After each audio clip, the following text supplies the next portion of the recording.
Assalamualaikum warahmatullahi wabarakatuh. Ini saya akan menjelaskan anatomi fisiologi tentang sistem respirasi atau pernafasan.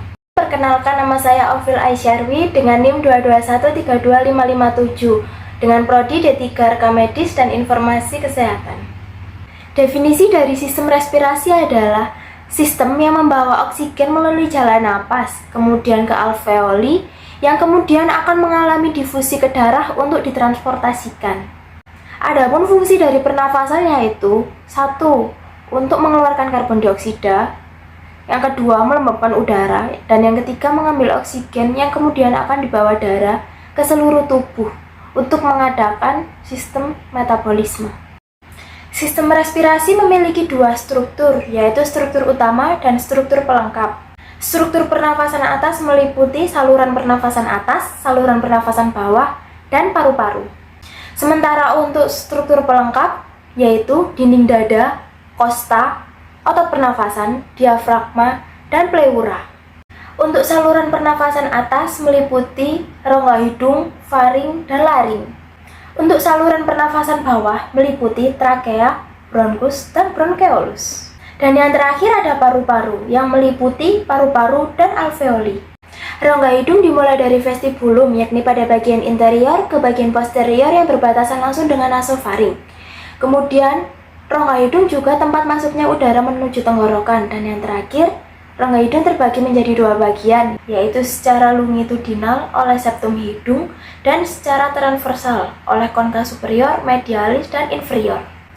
Rongga hidung terdiri dari vestibulum, rambut, konka, sel silia, dan mukosa olfaktorius. Yang kedua ada faring, yaitu bagian belakang dari rongga hidung dan rongga mulut yang berbentuk seperti tabung corong sebagai jalan masuknya udara dan makanan, merupakan tempat persimpangan antara jalan pernafasan dan jalan makan, kemudian bagian dari pemisah antara makanan dan udara yang terjadi. Kemudian terjadi di bawah dasar tenggorokan, belakang rongga hidung dan mulut setelah depan ruas tulang leher.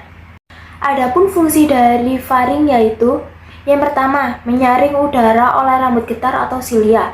Yang kedua, menyeimbangkan tekanan udara. Dan yang ketiga adalah tempat rangsangan bersin terjadi atau untuk mengeluarkan benda asing. Faring terdiri atas 3 bagian. Yang pertama nasofaring, yaitu bagian yang berbatasan langsung dengan rongga hidung. Yang kedua ada orofaring, yaitu bagian yang berbatasan dengan rongga mulut. Dan yang terakhir ada laryngofaring yang berbatasan langsung dengan laring. Kemudian ada laring yang merupakan bagian terakhir dari saluran pernafasan atas yang berbentuk corong dan memiliki rangkaian tulang rawan yang terletak setinggi vertebrata cervicalis 4 dan 6. Laring juga berfungsi sebagai menghasilkan suara, mengarahkan makanan yang masuk, melindungi saluran pernafasan, penghubung faring dan trakea, dan yang terakhir respirasi. Kemudian sistem pernafasan bawah.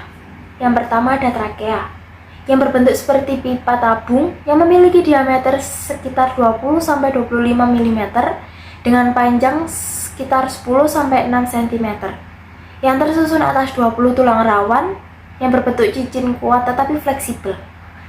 Kemudian terletak bersebelahan dengan esofagus atau kerongkongan. Kemudian trakea juga menghubungkan laring dengan bronkus yang menjadi jalan bagi udara dari leher ke bagian dada. Fungsi utama dari trakea adalah sebagai jalan udara untuk masuk dan keluar dari paru-paru. Yang kedua ada bronkus yang merupakan batang dari tenggorokan atau trakea. Bronkus terbagi menjadi 2, yaitu bronkus kanan dan bronkus kiri. Fungsi utama dari bronkus adalah menyediakan jalan bagi udara yang masuk dan keluar paru-paru. Bronkus yang ke arah kiri lebih panjang dan yang ke arah kanan lebih sempit dan mendatar. Kemudian bronkus terdiri dari 3 lapis, yaitu jaringan ikat, otot polos, dan jaringan epitel. Struktur lapisan mukosa bronkus sama dengan trakea, hanya saja tulang rawan bronkus tidak berbentuk teratur dan lebih besar cincin tulang rawan. Terakhir ada bronkeolus yang merupakan percabang kecil dari bronkus. Sel-sel epitel bersila pada bronkeolus berubah menjadi sisik epitel. Pada bagian bronkus ini sudah tidak terdapat cincin tulang rawan. Kemudian bronkus akan berakhir pada alveolus. Dan ada paru-paru. Paru-paru terdiri atas dua bagian, yaitu paru-paru kanan atau pulmodextra yang terdiri dari 3 lobus dan 10 segmen. Kemudian paru-paru kiri atau pulmosinistra yang terdiri dari 2 lobus dan 8 segmen. Paru-paru dibungkus oleh 2 selaput yang tipis, yaitu selaput bagian dalam yang langsung menyelimuti paru-paru atau biasanya disebut dengan pleura dalam. Yang kedua, ada selaput yang menyelimuti rongga dada yang bersebelahan dengan tulang rusuk yang disebut dengan pleura luar. Di antara selaput tersebut, paru-paru terdapat cairan limfa yang berfungsi untuk melindungi paru-paru dari gesekan pada waktu mengembang dan mengempis. Kemudian ada struktur pelengkap. Yang pertama ada dinding dada, yang kedua ada kosta, yang ketiga ada otot pernafasan, yang keempat ada diafragma, dan yang terakhir ada pleura. Yang pertama ada dinding dada, yang berbatasan langsung dengan rongga dada, yang bisa disebut dengan kavitas toraks, terletak antara leher dan abdomen, yang berfungsi sebagai tempat pelekatan otot-otot toraks, extremitas superior, abdomen, dan punggung. Kemudian yang kedua ada kosta, yang merupakan tulang pipih sempit dan melengkung, membatasi sebagian besar sarang dada. Kemudian berfungsi untuk melindungi organ seperti paru-paru, jantung, hati, dan lambung. Dan yang terakhir, kosta terletak di interior rongga toraks. Yang ketiga ada otot, yang terdiri atas otot seklet. Saat napas biasa, ekspirasi tidak terlalu memerlukan kegiatan otot, cukup elastisitas paru. Diperlukan active breathing jika serangan asma, berbicara, menyanyi, batuk, bersin, dan mengejan. Otot-otot pernafasan dibagi menjadi 3. Yang pertama ada otot inspirasi utama yang terdiri dari musculus intercottalis interna, yang kedua musculus intercataliginus parasternal, dan yang ketiga ada otot diafragma. Yang kedua ada otot inspirasi tambahan atau otot bantu nafas yang terdiri dari musculus scalenus anterior, kemudian musculus scalenus medius, dan yang terakhir musculus scalenus posterior. Dan yang terakhir ada otot ekspirasi tambahan yang terdiri dari musculus intercottalis interna, kemudian musculus intercataginus parasternal, dan yang ketiga musculus rectus abdominis, dan yang terakhir musculus obliquus abdominis exterginus.